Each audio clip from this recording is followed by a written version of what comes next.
Okay. Thanks so much, Jamie. Well, I'll kick off as we go through. And thank you for having us. I'm going to start the session off mostly by talking through what we currently do, because I know that there's quite a the child death review teams. But as we've been going through the ICD-11 process, there has been quite a lot of focus on the national mortality data set, those data flows, and how any changes in classification would be affected by what comes through. So as we go through, so I'll get you just to go straight into the next slide, James. So you've got lots of time to talk about ICD-11 and the changes. So that's where I really will cover off the national mortality data set. I'll try and really focus around those child deaths, and please bring in those links with the child death review teams as well. And then we'll just start going into the ICD-11 classification. So if we go into the next slide, so as the National Statistical Organisation, the ABS produces regular outputs on deaths in Australia, and child deaths are obviously a subset of those. So our key data source is the Registry of Births, Deaths and Marriages in each state.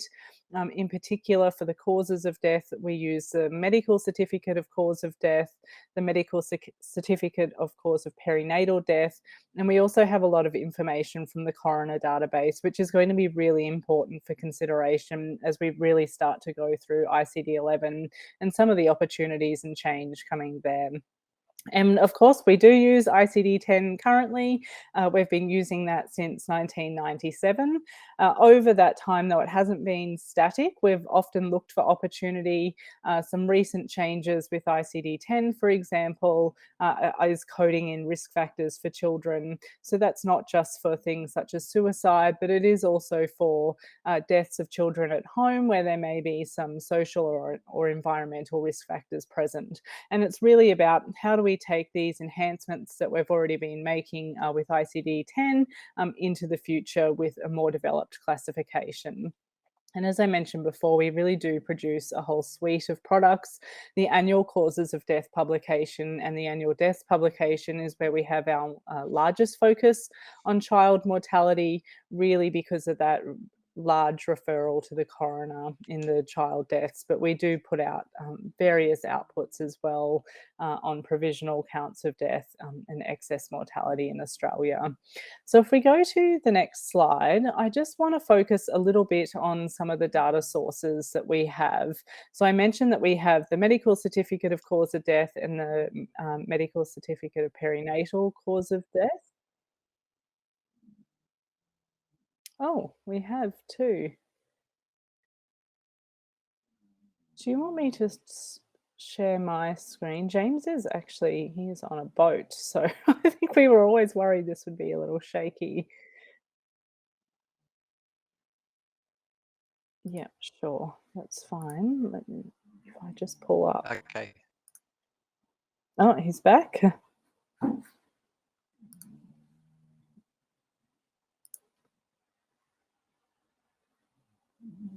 Oh, okay. Thanks, James. So we do have those two sources. Yeah, we can see it, James. Yeah.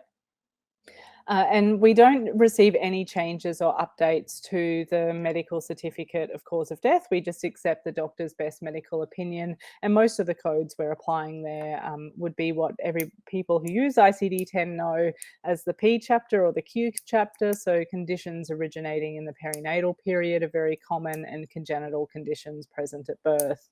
But when we're accessing the National Coronial Information System, we are using the police report, toxicology report if necessary, the autopsy and the coronial findings, and building a really rich picture of what has happened at a child's death or at anybody's death for that matter. And we're applying codes. Some of those are risk factor codes, and others of those are the underlying cause of death. So what actually caused the death? And this will be quite a big change as we see some things that are enhanced in ICD-11 that James will take us through a little bit later. As part of that, we also have a unit record data set as well that's available to researchers with the codes on them. So if we go to the next slide, please. So, just before we start talking about ICD-11 and having that understanding of our current processes in mind, I just wanted to highlight a few things around certifier type, because the types of inputs and source data that we get will be really important for coding in ICD-11. So, you can child deaths are certified by a doctor, so that's over 60%. But it's a really large change when we look at infants versus those aged between 1 to 17. So, because infants, we have that high mortality in the perinatal period, we do have more doctor certified deaths. So, there's probably less opportunity for change in this space. But where we start looking at these coroner referred deaths, so in that over 1 to 17, and really it's anything over 1 month, that we are going to see a change in the way that we're applying the classification. And just to the next slide, I've just put up a slide as well of the leading causes of deaths that the ABS publishes in Australia, and this is for 2021. And James will talk through particularly some of these categories. So we can see that the infant deaths and being affected by maternal conditions is the number one cause of death. But SUDI, SIDS, and other unexplained mortality in childhood, we do have also 138 deaths each year, and there's really large changes here. And then we also have suicide as the leading cause of death in people aged 5 to 17. And there is a lot of opportunity for change in the way that we capture and report on the depth of information for policy that will change in ICD-11. So that hopefully sets the scene as to what we do as the ABS, and hopefully some crossover with data sources for the child death review teams, as James then goes into ICD-11 and some of the opportunities and change coming up. All right, thank you very much, Lauren, and apologies everyone for losing the connection there for a minute. Hopefully we can power through to the end from here. So yes, ICD-11, it is a very long-standing project that the WHO have run. It has taken more than a decade to develop ICD-11, and I imagine that some people may have even been involved in the topic advisory groups, which contributed to the changes across the ICD that will come in 11. But just as a sort of quick introduction to it, ICD-11 differs from previous versions of this classification in the sense that it is made up of a foundation layer, like a terminology. It contains a very, very large array of diseases and conditions. And that foundation is it is used to draw code sets, which can be used for different purposes. So the one that people would most commonly use would be the mortality and morbidity statistics code set, and that is going to be used for as a basis for statistics around the world. WHO member states, so that will look most like ICD-10. There are a few is even with the mortality and morbidity statistics code set, in that there are chapters. So there's the immune system chapter, sleep wake disorders, conditions related to sexual health. There is a traditional medicine chapter, and there are extension codes, and we'll go into that in a little bit more detail in a minute. So as I say, the code set, the MMS code set, more or less mirrors ICD-10. But it is, of course, updated from a medical and scientific perspective, and it will differ in some way with a slightly different chapter structure. But the main thing that we will have to get our heads around using is extension codes. So extension codes is a whole new chapter. It contains already literally thousands of potential extensions, which allow for codes to be further specified. And that further specification can be in any number of ways.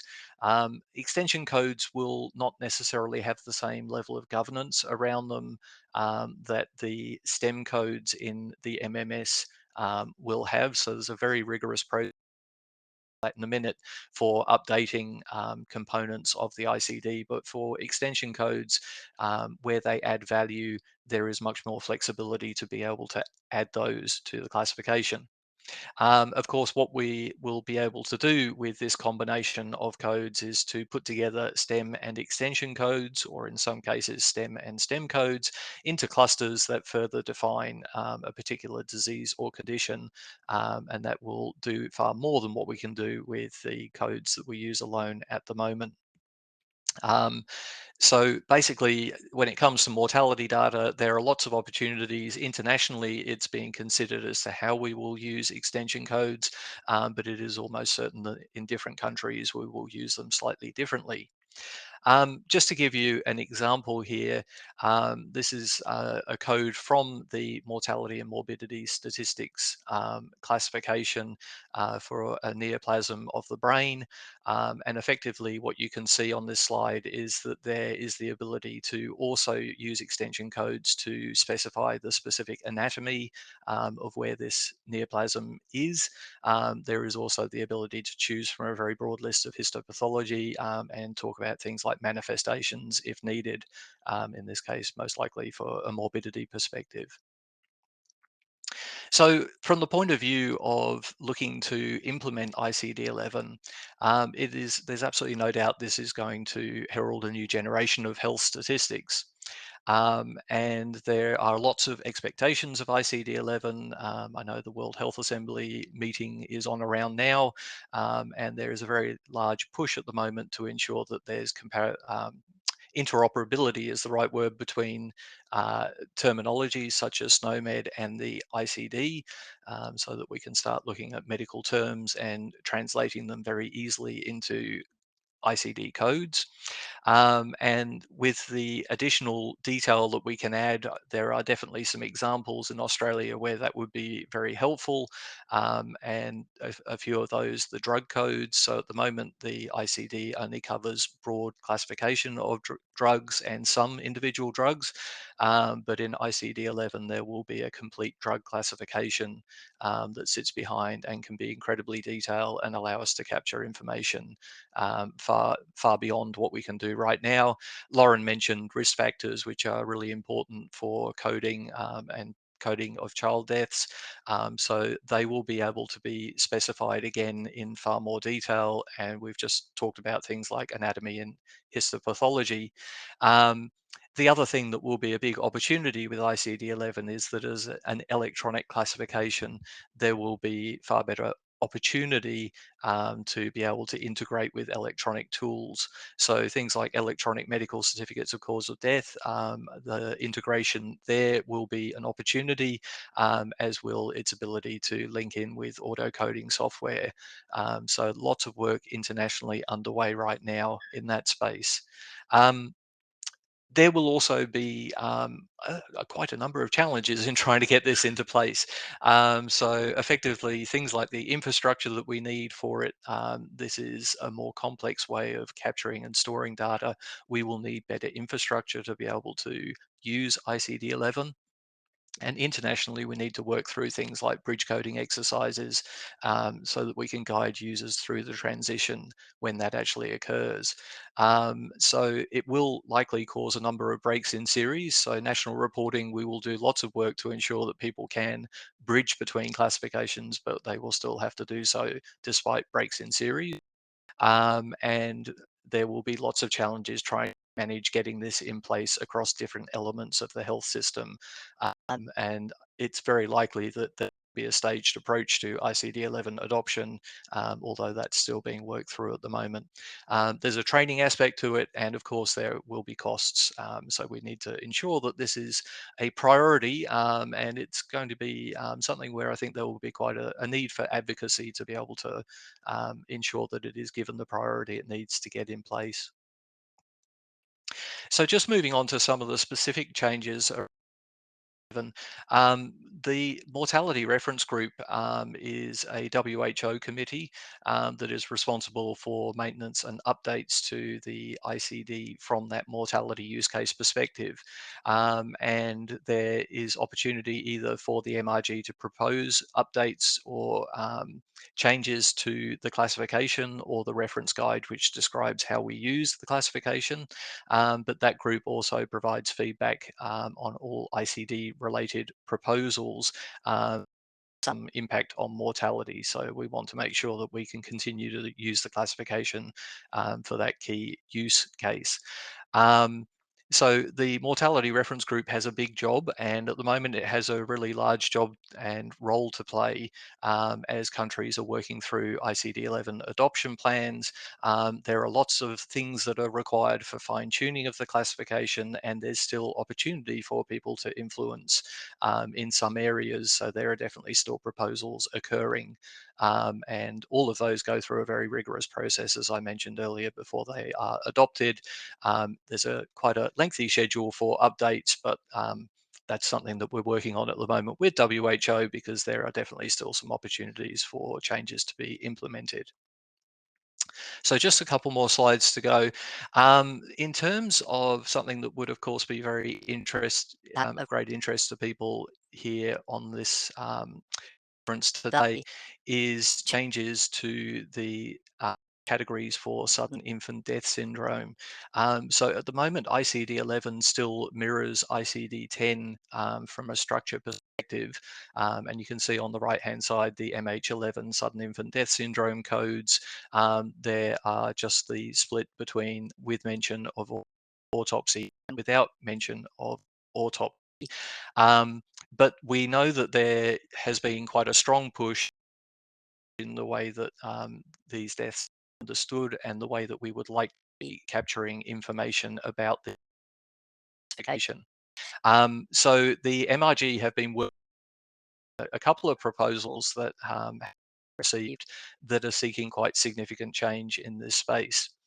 I think it's a very complex area, and we've only very recently had some further discussions on this. We do need to be able to use classification to the information that is available in many countries can be quite limited and still needs to be able to be captured and placed appropriately with classification.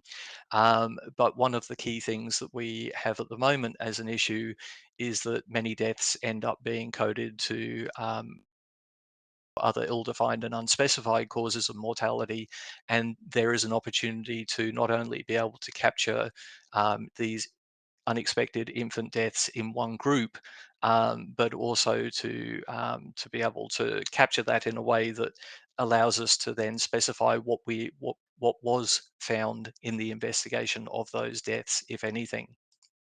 So while we've got definitely a lot of work still to do to enact change here, there is definitely support for some of these broad principles in making changes in this part of the classification. So as I mentioned, putting the being able to classify the deaths in one group together, being able to retain a category for sudden infant death syndrome as it is stated. So it may be through a death certificate or through a coronial investigation, but trying to use that in its use where other things have been excluded, and to be able to then separately classify deaths which are described as sudden unexplained deaths of an infant or other variations of those terms. And I understand that there would be a number of additional synonyms or index terms that would potentially be captured outside of SIDS. We still need to work through whether or not the mention of autopsy would be included in the base structure, but there is potential to use extension codes to say what was known about this death, including the investigation into this death, and extension codes could also be added to allow capture of information on things like intrinsic or extrinsic factors that were identified through death investigation. So as I mentioned, lots of things that still need to be worked through in terms of how this might be structured, but there has been a lot of interest, both from the New South Wales Ombudsman had put forward a proposal. There is another from the Radcliffe Group that some of you may have heard of. And there is a revision to all of those at the moment, and hopefully a path forward coming up. I'm going to finish there. I'm sure there will be some questions later on. If I stop sharing and hand back, thank you for listening.